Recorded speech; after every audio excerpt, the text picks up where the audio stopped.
Friends direct మ్యాటర్కి వచ్చేద్దాము. So మనకు CSIR నుంచి అసిస్టెంట్ సెక్షన్ ఆఫీసర్ ఉద్యోగాలు విడుదలయ్యాయి కదా, దానికి సంబంధించిన ఫుల్ వీడియోని ఆల్రెడీ మన ఛానల్లో చేశాను, చాలామంది చూశారు. సో ఏమడుగుతున్నారంటే అప్లికేషన్ పార్ట్ కావాలి అని చెప్పేసి. ఫ్రెండ్స్ మీకోసం మొబైల్లోనే, అంటే మీరు సిస్టమ్కి వెళ్ళాల్సిన అవసరం కూడా లేకుండా మొబైల్లోనే స్టెప్ బై స్టెప్ ఎలా అప్లై చేసుకోవాలి ఆన్లైన్లో తప్పులు పోకుండా. సో ఫ్రెండ్స్ ఎవరికైనా అప్లికేషన్ పార్ట్ కావాలి అనుకుంటారు కదా, తప్పకుండా ఈ వీడియో చూడండి. మీకోసం ఎంతో శ్రమపడి ఈ వీడియో చేయడం జరిగిందనమాట. సో మీరు సపోర్ట్ చేయకపోతే సో ఇలాంటి వీడియోస్ అనేవి మా దగ్గర నుంచి రావు. ఓకే, సో తప్పకుండా చూసిన ప్రతి ఒక్కరు కూడా లైక్ చేయండి, 10 మందికి షేర్ చేయండి, అప్పుడే మేము వీడియో చేసేందుకు యూస్ఫుల్ కూడా ఉంటుందన్నమాట. సో ఈ వీడియోలో మనం క్లియర్గా అయితే మాట్లాడుకుందాం. ఫ్రెండ్స్ మనకి ఇది అఫీషియల్ వెబ్సైట్, నేను కింద లింక్ ఇచ్చాను. ఓకే, సో ఇక్కడ మనకు CSIR CBT exam portal.in అని చెప్పేసి మీకు కనిపిస్తుంది కదా. సో ఇది ఇలా మనకు, అంటే ఫస్ట్ ఆఫ్ ఆల్ అప్లికేషన్ చేయాలి అంటే ఇలా మనకు కనిపిస్తుందండి. కంబైన్డ్ అడ్మినిస్ట్రేటివ్ సర్వీసెస్ ఎగ్జామినేషన్ 2023 అని చెప్పేసి అసిస్టెంట్ సెక్షన్ ఆఫీసర్ ఉద్యోగాలండి.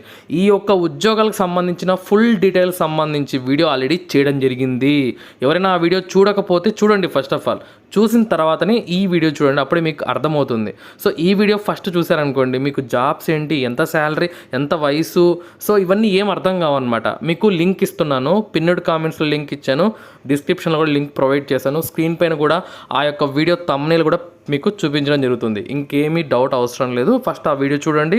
సో మీకు క్వాలిఫికేషన్ ఉంటే వెంటనే ఈ వీడియో చూసి అప్లై చేసుకోండి. ఇప్పుడు మనం స్టెప్ బై స్టెప్ తెలుసుకుందాం ఎలా అప్లై చేయాలి అంటే. మీ మొబైల్ ద్వారానే అండి, మీరు ఇంట్లో కూర్చొని అప్లై చేసుకోవచ్చు అనమాట. ఓకే, సో ఇప్పుడు మనము మొబైల్ నెంబర్ ఇవ్వాలి. ఇక్కడ వర్కింగ్ మొబైల్ నెంబర్ ఇవ్వండి, అలాగే ఈమెయిల్ అడ్రస్ ఇవ్వాలండి. ఈ రెండింటికి OTP వస్తాయి. సో అన్ని ఇచ్చిన తర్వాత మనం వెరిఫై చేసుకున్న తర్వాత ప్రొసీడ్ క్లిక్ చేయాలి. ఆ తర్వాత చూడండి, మనకు first of all mobile number ఇచ్చిన తర్వాత మన మొబైల్ నెంబర్కి OTP పంపించామని చెప్తుంది. సో ఆ యొక్క OTPని మనం ఇక్కడ ఎంటర్ చేయాలి. సో వెరిఫై చేసుకోండి. ఇప్పుడు వెరిఫై అయిపోయింది. తర్వాత ఈమెయిల్ అడ్రస్ ఇవ్వండి, వర్కింగ్ ఈమెయిల్ అడ్రస్ అండి. సో అప్పుడు మీకు OTP వస్తుంది. సో ఇప్పుడు నేను ఈమెయిల్ అడ్రస్ అయితే ఎంటర్ చేస్తున్నాను. సో ఇక్కడ చాలామందికి డౌట్ ఏంటి అంటే, మాకు ఈమెయిల్కి OTP రావట్లేదు అని చెప్పి చాలామంది నాకు అడిగారు. సో చూడండి, ఇప్పుడు సో సెండ్ OTP అని చెప్పి క్లిక్ చేయగానే సో మేము ఈమెయిల్కి పంపించేసామని చెప్పారు. సో చాలామంది మామూలుగా చెక్ చేస్తున్నారు, అలా కాదండి, స్పామ్ బాక్స్లో చెక్ చేయండి. చూడండి, ఇది స్పామ్ బాక్స్లో చెక్ చేశాను నేను, మీకు OTP అయితే ఇక్కడ వస్తుందన్నమాట. సో కాబట్టి ఇక్కడ చెక్ చేయండి, మీకు ఖచ్చితంగా వచ్చి ఉంటుంది, అది వెరిఫై చేసేసుకోండి. ఇప్పుడు మనము 2 కూడా ఇచ్చేసామండి. సో క్లియర్ కదా, ఇక ప్రొసీడ్ క్లిక్ చేద్దాము. సో ఇలా క్లిక్ చేయగా మనకు పర్సనల్ డీటెయిల్స్ అయితే అడుగుతుందన్నమాట. అంటే మీరు ఇక్కడ మీ నేము, మీ యొక్క date of birth, mobile number ఇవన్నీ కూడా ఇవ్వాల్సి ఉంటుంది. సో అన్నీ ఇచ్చేసానండి. ఇప్పుడు ఒకసారి చూద్దాం క్లియర్గా ఒక్కొక్కటి. సో మీ ఫుల్ నేమ్ ఏదైతే 10th క్లాస్ మార్క్ లిస్ట్లో ఉంటుందో అదే నేమ్ ఇక్కడ ఇవ్వండి. ఆల్రెడీ ఈమెయిల్ ఇచ్చారు కాబట్టి మళ్ళీ అడగదనమాట. మీ మొబైల్ నెంబర్ ఎంటర్ చేసేయండి. సో ఆ తర్వాత మీ యొక్క జెండర్ ఏంటి, మేలా ఫీమేలా, సో ఇక్కడ ఏదైతే సెలెక్ట్ చేసుకోండి. నేషనాలిటీ కూడా సెలెక్ట్ చేసుకోండి. ఇక ప్రూఫ్ ఆఫ్ ఐడెంటిటీ, సో ఏది పెడుతున్నారు, నేనైతే ఆధార్ కార్డ్ పెట్టానండి. సో మీరు ఏదైతే పెడతారో అది పెట్టండి. తర్వాత 1 అని ఇచ్చేయండి. మీ ఆధార్ కార్డ్ నెంబర్ కూడా ఇచ్చేయవలసి ఉంటుంది. ఇక మీరు మీ మ్యారీడ్ అయినా సింగలా అని చెప్పి అడుగుతున్నారనమాట. సో మ్యారీడ్ అని పెట్టాను నేను. తర్వాత మీ యొక్క డిసేబిలిటీ ఇవన్నీ అడుగుతున్నారు, నో అని ఇచ్చేయండి. ఎక్స్ సర్వీస్ మెన్ అంటే నో అని ఇచ్చేయండి. తర్వాత మీరు ఏమైనా ఎంప్లాయ్మెంట్ చేస్తున్నారని అడిగితే సో నో అని ఇచ్చేయండి. మీకు CSIRలో ఎవరైనా ఎంప్లాయీస్ తెలుసా అని చెప్తే నో అని ఇచ్చేయండి. ఓకే, సో ఆ యొక్క డీటెయిల్స్ని కూడా ఇక్కడ ఎంటర్ చేయవలసి ఉంటుంది. సో అవన్నీ కూడా నో అని ఇచ్చేయండి. అలాగే మీరు అంటే ఫిజికలీ హ్యాండీ కాబట్టి స్క్రైబ్ ఉపయోగిస్తున్నారు అడుగుతారు. సో నో అని ఇచ్చేయండి. ఇక డేట్ ఆఫ్ బర్త్ అండి, ఇక్కడ మీ యొక్క 10th క్లాస్ మార్క్ లిస్ట్లో ఏ విధంగా అయితే ఉందో ఆ యొక్క డేట్ ఆఫ్ బర్త్ని ఇక్కడ యాజ్ ఇట్ ఈస్గా ఇవ్వండి. సో ఆ యొక్క ఇయర్స్, మంత్స్, డేస్ అనేది ఆటోమేటిక్గా వెబ్సైట్ తీసుకుంటుందన్నమాట. ఇక మీరు ఏ ఉద్యోగానికి అప్లై చేస్తున్నారు, సెక్షన్ ఆఫీసరా, అసిస్టెంట్ సెక్షన్ ఆఫీసరా, 2 అప్లై చేస్తుంటే 2 క్లిక్ చేయండి, లేకపోతే ఒకటే క్లిక్ చేయండి. తర్వాత మీ ప్రిఫరెన్స్ ఏంటి, జనరల్ కేటగిరీలో ఉన్న పోస్టుల, స్టోర్స్ అండ్ పర్చేసా, ఫైనాన్స్ అండ్ అకౌంట్సా, ఇవన్నీ చేసిన తర్వాత ఫ్రీజ్ చేసేయండి. ఇవన్నీ కూడా save and continue button click చేసి. ఓకే, ఇలా ఒక మా పాపప్ వస్తుంది, అది ఓకే అని క్లిక్ చేయండి. ఇలా క్లిక్ చేయగానే మీ యొక్క డీటెయిల్స్ అనేవి సేవ్ అయిపోతాయి అనమాట. ఓకే, సో ఇప్పుడు సేవ్ అయిపోయిన తర్వాత మళ్ళీ కూడా మీరు లాస్ట్లో కంటిన్యూ బటన్ అయితే క్లిక్ చేయాలండి. ఇవాళ మీరు సేవ్ చేసిన డీటెయిల్స్ అన్ని కూడా చూపిస్తుంది అనమాట.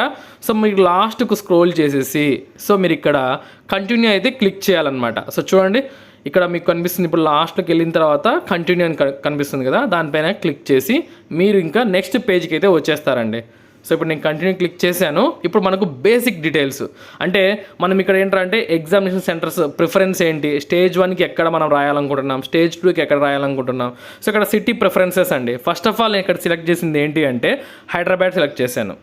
సో ఎందుకంటే ఫస్ట్ ఆఫ్ ఆల్ నేను ఇక్కడ హైదరాబాద్ సెలెక్ట్ చేశాను, సిటీ ప్రిఫరెన్స్ 2 చెన్నై సెలెక్ట్ చేశాను, ఆ తర్వాత బెంగళూరు ఇచ్చేసాను అనమాట. తర్వాత మీ పర్సనల్ డీటెయిల్స్ ఇక్కడ మీ ఫాదర్ నేమ్, మదర్ నేమ్ ఇవ్వాలనుకుంటే ఇవ్వచ్చు, లేకపోతే లేదు, అది మ్యాండేటరీ అయితే కాదనమాట. తర్వాత పిన్ కోడ్ అండి. సో పిన్ కోడ్ దగ్గర చూడండి, లుక్అప్ పైన క్లిక్ చేస్తే ఈ విధంగా స్టేట్ సెలెక్ట్ చేసుకోండి, డిస్ట్రిక్ట్ సెలెక్ట్ చేసుకోండి, పిన్ కోడ్ సెలెక్ట్ చేసుకోండి, ఆటోమేటిక్గా ఫిల్ అయిపోతాయి అన్నమాట. తర్వాత మీ యొక్క అడ్రస్, తర్వాత పూర్తి డీటెయిల్స్ అయితే మీరు ఇవ్వాల్సి ఉంటుంది. అలాగే మీ పర్మనెంట్ అడ్రస్ కూడా సేమ్ అయితే సేమ్ యాస్ అని కొట్టేసేయండి. ఇవన్నీ చేసిన తర్వాత మీరు ఓకే అనుకుంటే సేవ్ అండ్ కంటిన్యూ క్లిక్ చేయండి. ఓకే, ఇప్పుడు అప్డేట్ అయిపోయాయని చెప్పి మనకు కనిపిస్తుంది. ఇప్పుడు ఏంట్రా అంటే మన యొక్క ఎడ్యుకేషన్ క్వాలిఫికేషన్స్ అయితే మనం ఇవ్వాల్సి ఉంటుందండి. ఓకే, సో ఇక్కడ క్వాలిఫికేషన్ ఫస్ట్ ఏంట్రా అంటే మీరు ఏ బోర్డులో చదివారు, 10th class, board of secondary education AP అని చెప్పి క్లిక్ చేయాలి. ఇక్కడ నేను కర్సర్ చూపిస్తున్నాను కదా అక్కడ అనమాట. ఆ తర్వాత మనకు పాసింగ్, ఎప్పుడు మీరు పాస్ అయ్యారు ఏంటి అనేది 2006, ఆ తర్వాత పర్సెంటేజ్ ఆఫ్ మార్క్స్, తర్వాత మీ యొక్క ఆ యొక్క డాక్యుమెంట్ యొక్క పీడిఎఫ్, ఆ పీడిఎఫ్ కూడా సెలెక్ట్ చేసుకోవాలండి. ఆ విధంగా మీరు 10th, ఇంటర్, డిగ్రీకి సంబంధించిన డీటెయిల్స్ అయితే ఇవ్వాల్సి ఉంటుంది. ఓకే, ఈ విధంగా అయితే డీటెయిల్స్ అనేవి కరెక్ట్గా ఇవ్వండి. తర్వాత పీడిఎఫ్ అనేది ఖచ్చితంగా 1 MB కంటే ఎక్కువ ఉండకూడదు అనమాట. ఆ విధంగా సెట్ చేసుకొని మనం సబ్మిట్ చేయాలి. సో ఇప్పుడు ఎడ్యుకేషన్ క్వాలిఫికేషన్ కూడా మనం ఇచ్చేసాము. ఇక్కడ డాక్యుమెంట్స్ అప్లోడ్ అండి. ఇక్కడ ఏంట్రా అంటే మనకు మన ఫోటోని అలాగే మన సిగ్నేచర్ని సో జేపీజీ ఫార్మాట్లో ఇవ్వాల్సి ఉంటుంది. ఇక్కడ ఖచ్చితంగా వాళ్ళు మీ యొక్క ఫోటో సైజ్ అనేది హైట్ 200 పిక్సెల్స్ ఉండాలి, విత్ 150 పిక్సెల్స్ ఉండాలి. సో అదే విధంగా ఉండాలి, ఏమాత్రం అటు ఇటైనా తీసుకోదన్నమాట. కాబట్టి యాజ్ ఇట్ ఈస్గా ఆ యొక్క సైజెస్లో ఉండేట్టుగా చూసుకోండి, సెలెక్ట్ అయిపోతుంది. అలాగే మీ 10th class mark list PDF కూడా అప్లోడ్ చేసి లాస్ట్లో ఇక సబ్మిట్ బటన్ క్లిక్ చేయడమే అండి. సో చాలా సింపుల్ అనమాట. సో మీకు క్లియర్గా అర్థమైంది అనుకుంటే ఇక్కడ ఇక ఫీజు గురించి, సో ఇక్కడ మీరు ఫీజు అనేది పే చేయాలి కదా. సో పే నౌ అని క్లిక్ చేయండి. మీరు ఏ ఆప్షన్లో క్లిక్ అంటే పే చేయాలనుకుంటున్నారు, యూపీఐ అంటే ఫోన్పే ద్వారా కూడా చేసుకోవచ్చు అనమాట.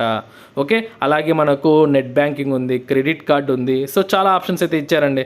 సో మీరు ఏ విధంగా అయితే ఈ యొక్క ఫీజు పే చేయాలనుకుంటున్నారో ఆ విధంగా మీరు ఫీజు అయితే పే చేయొచ్చు అనమాట. సో క్లియర్ కదా, అన్నీ అర్థమైపోయాయి కదా. సో ఇంకేమైనా డౌట్స్ ఉన్నట్లయితే ఖచ్చితంగా నాకు కామెంట్ రూపంలో తెలియజేయండి. సో ఈ వీడియో ఎంతగానో శ్రమించి మీకోసం తీసుకురావడం జరిగింది. మీ మొబైల్లోనే అప్లై చేసుకోవచ్చు. అందరికీ షేర్ చేయండి. ఇలాంటి మరిన్ని జాబ్ అప్డేట్స్, అప్లికేషన్ వీడియోస్ కోసం మన ఛానల్ సబ్స్క్రైబ్ చేసుకోండి. ఉంటాను friends, have a nice day.